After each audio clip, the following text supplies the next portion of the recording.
nos, don Fernando, etc., al ilustrísimo príncipe don Joan, nuestro muy caro y muy amado primogénito e universal sucesor en nuestros reinos y tierras, salud e paternal bendiction, a los lugartenientes generales, nuestros arzobispos, obispos y otros cualesquiere prelados, y a los duques, marqueses, condes y vizcondes, nobles, varones, y a cualesquiere que se digan señores de vasallos, a los gobernadores, justicias, bailes, merinos, e otros cualquiere oficiales nuestros en nuestros reinos y The señoríos. great part of this before now, and we knew that the true remedy for all these injuries and inconveniences was to prohibit all interaction between the said Jews and Christians, and banish them from all our kingdoms.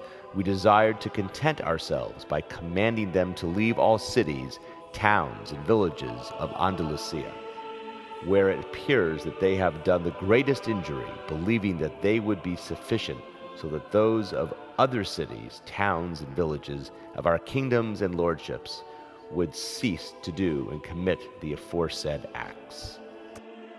Therefore, we, with the counsel and advice of prelates, great noblemen of our kingdoms, and other persons of learning and wisdom of our council, have taken deliberation about this matter, resolved to order the said Jews and Jewesses of our kingdoms to depart, and never to return or come back to them or to any of them. And we command and forbid that any person or persons of the said kingdoms, of whatever estate, condition, or dignity that they may be, shall dare to receive, protect, defend, nor hold publicly or secretly any Jew or Jewess past the date of the end of July, and from henceforth forever, in their lands, houses, or in other parts of any of our said kingdoms and lordships, under pain of losing all of their possessions, vassals, fortified places, and other inheritances, and beyond this of losing whatever financial grants they hold from us by our Chamber of Finance.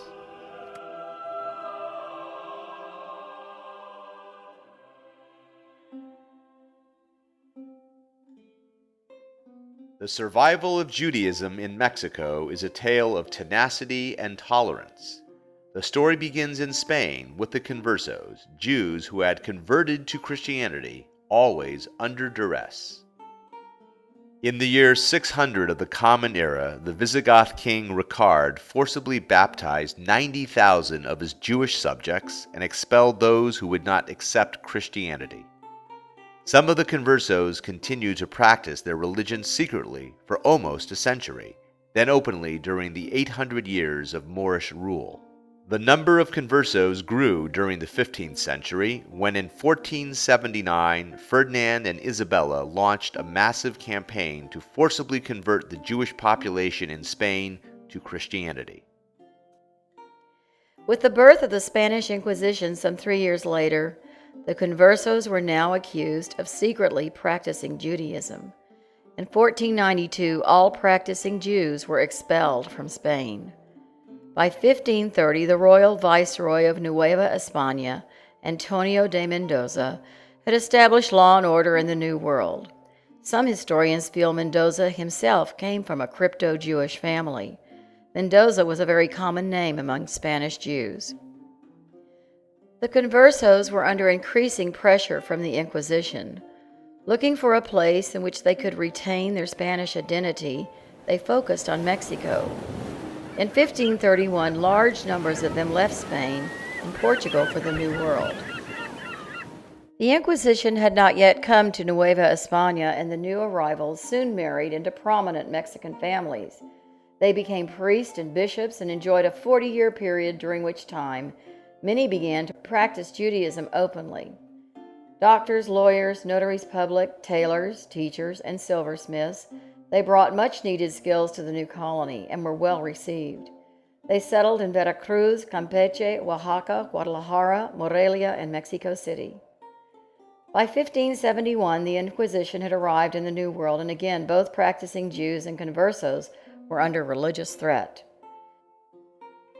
Jews who arrived in Nueva España in 1531 in the guise of conversos were the first educated European laymen to arrive in the new colony in significant numbers.